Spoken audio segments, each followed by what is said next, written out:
Hi friends, இப்போ NEBOSHல element-1ல வந்து ஒர்க்கர்ஸோட responsibility and ரைட்ஸை பற்றி பார்க்க போகிறோம். ஸோ அந்த ரைட்ஸ் என்னன்னு பார்ப்போம். ஸோ அது கீழே உங்களுக்கு ஒரு 5 பாயிண்ட்ஸ் இருக்குது. ஸோ எக்ஸ்ட்ராவும் 2-3 பாயிண்ட்ஸ் வரும். ஸோ அது என்னன்னு பார்த்துருவாங்க. Employee at work place have the rights. So வேலை பார்க்குற இடத்துல வந்து வேலை பார்க்குற அந்த எம்ப்ளாயிக்கு வந்து அந்த ஒர்க்கர்ஸ் வந்துக்கு ரைட்ஸ் உண்டு. ஸோ அந்த ரைட்ஸை தான் நம்ம என்னென்னுட்டு இந்த வீடியோவில் பார்க்க போகிறோம். So work only in place where all the hazardous and risk to health and safety are adequately controlled. So main point வந்து work in place and hazardous and risk, அதுக்கப்புறம் health and safety and controlled. So என்ன சொல்லியிருக்காங்க அப்படின்னா, வேலை பார்க்குற இடத்துல அதாவது hazardous. So என்ன சொல்லியிருக்கு, ஹசார்டஸ் அண்ட் ரிஸ்க்கு. ஸோ ஹசார்டஸும் ரிஸ்க்கும் கண்ட்ரோல் பண்ண இடத்துல மட்டும்தான் வேலை பார்க்கணும் அப்படின்னு சொல்லியிருக்காங்க. ஸோ அந்த மாதிரி இடத்துல மட்டும்தான் ஹெல்த் அண்ட் சேஃப்டி ப்ராப்பராக இருக்கும். ஸோ அந்த மாதிரி ப்ராப்பராக வந்து அரேஞ்ச்மெண்ட் வந்து பண்ணி கொடுக்கணும். யார்? அந்த ஆர்கனைசேஷன் அரேஞ்ச் பண்ணி கொடுக்கணும். ஓகேங்களா?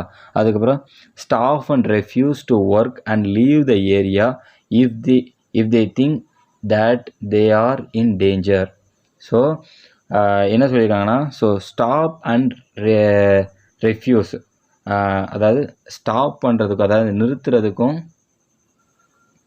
அதை விட்டு வெளியேறதுக்கும் யாருக்கு, அதாவது வேலை பார்க்குறது வந்து சேஃபாக இல்லை அப்படின்ட்டு வேலை பார்க்குறவங்களுக்கு தெரிஞ்சிச்சு அப்படின்னா உடனே அந்த வேலையை நிப்பாட்டணும். அந்த நிப்பாட்டுறதுக்கும் அவங்களுக்கு உரிமை இருக்குது, அதை விட்டு வெளியேறதுக்கும் அவங்களுக்கு உரிமை இருக்குது. ஸோ எக்ஸாம்பிளுக்கு பார்த்தீங்கன்னா, ஒரு கன்ஃபைன் ஃபேஸ்க்குள்ளே இறங்குறேன், HTSோட அளவு வந்து அதிகமாக இருக்குது. ஸோ அந்த நேரத்தில் அவங்களுக்கு தெரியுது, உள்ளே போனோடனே ஒரு மாதிரி மூச்சு திணறல் வர்ற மாதிரி இருக்குது அப்படின்னா உடனே அதை வெளியேறதுக்கும் அந்த வேலையை நிப்பாட்டுறதுக்கும் அந்த எம்ப்ளாயிக்கு வந்து ரைட்ஸ் இருக்குது. ஸோ அந்த ரைட்ஸில் யாரும் இன்வால்வ் ஆக முடியாது. ஸோ அவங்களால அங்கே வேலை பார்க்க முடியல, அவங்களுக்கு சம்டைம் அவங்களுக்கு வந்து ஆஸ்துமா இருக்கலாம். ஸோ அந்த மாதிரி அந்த ப்ரீத்திங் ப்ராப்ளம் இருக்கலாம். ஸோ அதனால் அவங்க வந்து வெளியே வர்றதுக்கு அவங்களுக்கு வந்து 100% அவங்களுக்கு வந்து ரைட்ஸ் இருக்குது. ஸோ அதான் இது சொல்லியிருக்காங்க. அடுத்து, be consult on issue concerning to their health and safety at work. அதாவது வேலை பார்க்குற இடத்துல வந்து ஹெல்த் அண்ட் சேஃப்டி ரிலேட்டடான ப்ராப்ளம்ஸை வந்து கான்சரிங், அதாவது அந்த இஷ்யூ வந்து கன்சல்ட் பண்ண, பி கன்சல்ட். ஸோ அதை பற்றி பேசலாம் அப்படிங்கிறாங்க. ஸோ உங்களுக்கு வந்து இப்போ கன்ஃபைன் ஃபேஸுக்குள்ளே இறங்குறதுல வந்து எதுவும் ப்ராப்ளம்ஸ் இருக்கா அப்படின்னு சொல்லிட்டு அவங்கக்கிட்ட வந்து கன்சல்ட் பண்ணலாம். ஸோ இந்த மாதிரியெல்லாம் நீங்கள் பண்ணணும். ஸோ உள்ளே இறங்கினா உங்களுக்கு என்ன மாதிரி ப்ராப்ளம்ஸ் வரும், ட்ரபிள்ஸ் வரும். ஸோ இந்த மாதிரி வந்து கன்சல்ட் பண்ணணும் அப்படின்னு சொல்லியிருக்காங்க. அதுக்கப்புறம் contact the local authority if they want to raise safety concern without getting into trouble. அதாவது பிரச்சனையில் சிக்காமல் இருக்கிறதுக்கும், அதாவது உங்களுக்கு பாதுகாப்பு இல்லை, ரொம்ப கவலையாக இருக்க அப்படின்னு சொல்கிறதுக்கு வந்து ஒரு ஆள் வேணும் அப்படின்னா, ஸோ உள்ளூர் அதிகாரியை வந்து நீங்கள் தொடர்பு கொள்ளலாம். ஸோ இந்த இடம் வந்து நான் வந்து இந்த மாதிரி பிரச்சனையில் இந்த மாதிரி பாதுகாப்பு சரியாக ப்ராப்பராக இல்லாமல் இருக்குது, ஸோ நான் பிரச்சனையில் மாட்டிக்கிடுவோணும்னு ஒரு பயமாக இருக்குது. ஸோ அந்த மாதிரி இருக்கிற வந்து நீங்கள் வந்து லோக்கல் அத்தாரிட்டி யாராவது, ஸோ லோக்கல் அத்தாரிட்டி மீன்ஸ் நீங்கள் வந்து இப்போ பிளான்ட்டுக்குள்ளே இருக்கீங்க அப்படின்னா, ஸோ பிளான்ட்டுக்குள்ளே யாராவது அங்கே உங்களுக்கு எமர்ஜென்சி ஃபோன்ஸ்லாம் இருக்கும். ஸோ நீங்கள் அதில் கால் பண்ணி நீங்கள் பேசிக்கிடலாம். ஓகேங்களா? ஸோ அடுத்து, enrolled in a trade union and B a safe respective. அதாவது ட்ரேட் யூனியன் அதாவது தொழிற்சங்கம். ஸோ ஒரு தொழிற்சங்கத்தில் வந்து நீங்களும் ஒரு மெம்பராக வந்து உங்களை வந்து நீங்கள் பதிவு செஞ்சுக்கலாம். ஸோ அப்படி செஞ்சு வச்சுக்கிட்டீங்க அப்படின்னா உங்களுக்கும் அதாவது ஒரு சில சேஃப்டி மெஷர்ஸ் வந்து உங்களுக்கு எக்ஸ்ட்ரா வந்து ப்ரொவைட் பண்ணுறதுக்கு வாய்ப்புகள் இருக்குது. அதுக்கப்புறம் take paid time off work for training if they are a safety representative. அதாவது நீங்கள் இப்போ நீங்கள் வந்து இப்போ ட்ரேட் யூனியனில் வந்து நீங்கள் உங்களை மெம்பராக ஆக்கிட்டீங்க. ஸோ இப்படி மெம்பராக இருந்தீங்க அப்படின்னா உங்களுக்கு வந்து உங்கள் பயிற்சிக்கு உங்களுக்கு வந்து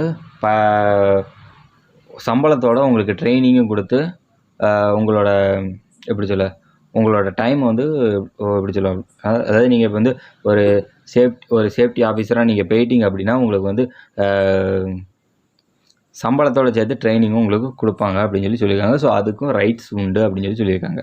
so have a suitable and sufficient toilet, washing facilities and drinking water. So போதுமான அளவு கழிப்பறைகள் இருக்கணும். அதுக்கப்புறம் வாஷிங் ஃபெசிலிட்டி, ஸோ வாஷிங் மிஷின்ஸ்லாம் இருக்கணும். குடிநீர் கண்டிப்பாக இருக்கணும். ஸோ இப்போ வந்து ஒரு 4000 பேர் இருக்கிற இடத்துல உங்களுக்கு 10 டாய்லெட் மட்டும் வச்சா அப்படின்னா ரொம்ப ரஷ் ஆகும். ஸோ உங்களுக்கு வந்து ஹைஜீனிக்காக வந்து ப்ராப்ளம்ஸ்லாம் வர்றதுக்கு வாய்ப்பு இருக்குது. ஸோ அதனால் வந்து ஒரு 4000 பேர் ஒர்க் பண்ணுறாங்க அப்படின்னா அட்லீஸ்ட் ஒரு 50 டாய்லெட்டாவது கண்டிப்பாக இருக்கணும். ஸோ இருந்தால் தான் வந்து ஹைஜீனிக் இந்த ப்ராப்ளம்ஸ் வராது. ஸோ இந்த மாதிரி நம்மளுக்கு பாத்ரூமில் தான் மெயின் டிசீஸே பரவுது. ஸோ அந்த டிசீஸ் வந்து உங்களுக்கு தப்பிச்சுக்கலாம். அதுக்கப்புறம் சலவை வசதி, ஸோ வாஷிங் மிஷின் கண்டிப்பாக இருக்கணும். அதாவது எதுக்கு வாஷிங் மிஷின் சொல்கிறாங்க அப்படின்னா, நம்ம வந்து நார்மல் ட்ரெஸ் அப்படின்னா உங்களுக்கு வந்து ஈஸியாக வந்து ரொம்ப அழுக்கு இருக்காது. பட் ஆனால் நீங்கள் கவரால் இந்த மாதிரிலாம் நீங்கள் துவைக்கிங்க அப்படின்னா கண்டிப்பாக அதுக்கு வாஷிங் மிஷின் வேணும். ஏன்னா அந்த கவரால் வந்து நீங்கள் தண்ணியில் முக்கி துவைக்கும் போது நல்லா வெயிட்டாக இருக்கும். ஸோ ப்ராப்பராக உங்களால் துவைக்க முடியாது. ஸோ அதனால் வந்து கண்டிப்பாக வந்து எல்லா கேம்ப்லேயுமே வந்து உங்களுக்கு வாஷிங் ஃபெசிலிட்டி கண்டிப்பாக இருக்கும். இல்லை ஒரு வாஷிங் மிஷினாக இருக்கும், நீங்கள் பொடி வாங்கி போட்டு நீங்கள் துவைக்கிற மாதிரி இருக்கும். ஓகேங்களா? ஸோ இது கண்டிப்பாக வச்சுருக்கணும். தென் ஃபைனலாக வந்து மெயின் திங்க் வந்து சாப்பாடு கூட இல்லாமல் இருந்தாலும் தண்ணி இல்லாமல் இருக்கவே முடியாது. ஸோ கல்ஃப் கண்ட்ரீஸை பொறுத்த வரைக்கும் தண்ணி இல்லைன்னா ஒன்றும் பண்ண முடியாது. ஸோ உங்களுக்கு வந்து எப்போயுமே வந்து பிபிஎஸோடு சேர்த்து உங்களுக்கு வந்து ட்ரிங்கிங் கேனும் கொடுத்துருப்பாங்க. ஸோ நீங்கள் அந்த கேனில் நீங்கள் தண்ணி பிடிச்சி வச்சுக்கிட்டீங்க அப்படின்னா உங்களுக்கு கூலிங்காக பிடிச்சி வச்சாலும் சரி, ஹீட்டாக பிடிச்சி வச்சாலும் சரி, ஸோ உள்ளே இருக்கிற அந்த டெம்பரேச்சர் வந்து கூலிங்னஸ் வந்து வெளியே போகாமல் அந்த கேனை வந்து உங்களுக்கு வந்து ப்ரொடெக்ட் பண்ணி கொடுக்கும். ஸோ குடி தண்ணி எப்போவுமே உங்கள் கூடயே வச்சுக்கோங்க. ஸோ உடம்புல வந்து எப்போயுமே வந்து ஒரு நாளைக்கு 3 லிட்டர் தண்ணி குடிக்கணும்னு சொல்லியிருக்காங்க. ஸோ கல்ஃப் கண்ட்ரீஸை பொறுத்த வரைக்கும் எக்ஸ்ட்ரா 1 லிட்டர் கூட சேர்த்துக்கலாம். ஓகேங்களா? ஸோ உங்களோட யூரின் வந்து ஒயிட்டாக இருந்தால் பிரச்சனை இல்லை. இன்னும் லைட் கொஞ்சம் எல்லோ இருந்தால் கூட பிரச்சனை இல்லை. பட் ஆனால் ரொம்ப மஞ்சள் எல்லோவாக போயிடுச்சு அப்படின்னா டேஞ்சர் உங்களுக்கு தான். ஸோ அதிலையும் மெயினாக கான்சன்ட்ரேஷன் பண்ணிக்கோங்க. அதுக்கப்புறம் adequate first aid facility, welfare and first aid facility. So போதுமான அளவு முதலுதவி இருக்கணும். ஸோ ஃபஸ்ட் எய்ட் கிட் கண்டிப்பாக திக்கி வச்சுருக்கணும். ஸோ எங்கெங்கெல்லாம் அசாடஸ் ஆகும், ஸோ எங்கேயாவது இப்போது சமையல் ரூம் இருக்குன்னா ஸோ அங்கே வந்து ஃபஸ்ட் எய்ட் கிட் கண்டிப்பாக இருக்கணும். அதுக்கப்புறம் பிளான்ட்டுக்குள்ளேயும் ஒவ்வொரு இடத்துலையும் ஃபஸ்ட் எய்ட் கிட் வச்சுருப்பாங்க. ஸோ ஃபஸ்ட் எய்ட் அதுக்குன்னு ஒரு டீமும் இருப்பாங்க. ஸோ ஃபஸ்ட் எய்ட் கிட் அங்கங்கே இருக்கும். ஸோ நம்ம அதுவும் வந்து கண்டிப்பாக வந்து ஒரு எம்ப்ளாயிக்கு கண்டிப்பாக கொடுத்தாகணும். ஸோ இதுதான் வந்து அவங்களோட ரைட்ஸ். ஸோ இந்த ரைட்ஸ் எதுவுமே நீங்கள் நான் சொன்ன மாதிரி நீங்கள் உங்களுக்கு வந்து ப்ராப்பரான ஒர்க் பிளேஸ் இல்லை அப்படின்னா நீங்கள் கம்ப்ளைண்ட் பண்ணலாம். அதுக்கப்புறம் உங்களுக்கு வந்து இந்த இடம் வந்து வேலை பார்க்குறதுக்கு ரொம்ப டேஞ்சராக இருக்குது அப்படின்னு உங்களுக்கு தெரிஞ்சிட்டாலேயும் நீங்கள் வந்து அந்த இடத்த விட்டு வெளியே போகிறதுக்கு உங்களுக்கு ரைட்ஸ் இருக்குது. அதுக்கப்புறம் இந்த மாதிரி உங்களுக்கு சேஃப்டி ஹெல்த் அண்ட் சேஃப்டி ஏதாவது இந்த கான்செப்டில் வந்து உங்களுக்கு எதுவும் டவுட் இருந்துச்சுன்னா ஸோ அதை கன்சல்ட் பண்ணிக்கிறதுக்கு உங்களுக்கு ரைட்ஸ் இருக்குது. அதுக்கப்புறம் உங்களுக்கு எதுவும் ட்ரபிள்ஸ் இருக்குது, ஸோ லோக்கலாக உங்களுக்கு எதாவது ட்ரபிள்ஸ் சேஃப்டி இஷ்யூஸில் இல்லை எதாவது வேலை பார்க்குறது எதாவது ட்ரபிள்ஸ் இருந்துச்சுன்னா லோக்கல் அத்தாரிட்டியில் நீங்கள் கம்ப்ளைண்ட் பண்ணிக்கலாம். அதுக்கப்புறம் நீங்கள் வந்து உங்களோட பேரை வந்து நீங்கள் வந்து ட்ரேட் யூனியன், ஸோ நீங்கள் வந்து ஒரு மெம்பராக சேஃப்டியில் ஒரு மெம்பரை நீங்கள் வந்து ரிஜிஸ்டர் பண்ணி வச்சுக்கலாம். ஸோ அப்படி பண்ணி வச்சிங்க அப்படின்னா உங்களுக்கு வந்து சம்பளத்தோடு சேர்த்து உங்களுக்கு ட்ரைனிங்கும் கிடைக்கும். அதுக்கப்புறம் போதுமான அளவு டாய்லெட்டு, வாஷிங் மிஷின், குடிக்க தண்ணி இருக்கணும் அண்ட் ஃபஸ்ட் எய்ட் கிட் கண்டிப்பாக இருக்கணும். ஸோ இதெல்லாம் தான் ஒரு எம்ப்ளாயோட ரைட்ஸ். ஸோ இது எதுவுமே உங்களுக்கு கிடைக்கல அப்படின்னா நீங்கள் கண்டிப்பாக வந்து கம்ப்ளைண்ட் பண்ணலாம். ஸோ நீங்கள் உங்கள் அத்தாரிட்டியில் வந்து கம்ப்ளைண்ட் பண்ணலாம். எனக்கு இது இல்லை, எனக்கு இது பண்ணித்தாங்க, அது பண்ணித்தாங்கன்னு சொல்லி கண்டிப்பாக நம்ம கம்ப்ளைண்ட் ரைஸ் பண்ணலாம். ஸோ இந்த வீடியோ உங்களுக்கு பிடிச்சிருக்கு நினைக்கிறேன். ஸோ இதில் ஏதோ உங்களுக்கு டவுட்ஸ் இருந்துச்சுன்னா கீழே கமெண்ட் பாக்ஸில் கமெண்ட் பண்ணுங்கள். கண்டிப்பாக வந்து கீழே கமெண்ட் பாக்ஸில் உங்களுக்கு ரிப்ளை பண்ண பார்க்குறேன். தென் ஸோ வீடியோவை பிடிச்சிருந்தால் லைக் பண்ணுங்கள், ஷேர் பண்ணுங்கள், மறக்காமல் சப்ஸ்கிரைப் பண்ணுங்கள். Safety first, be the best.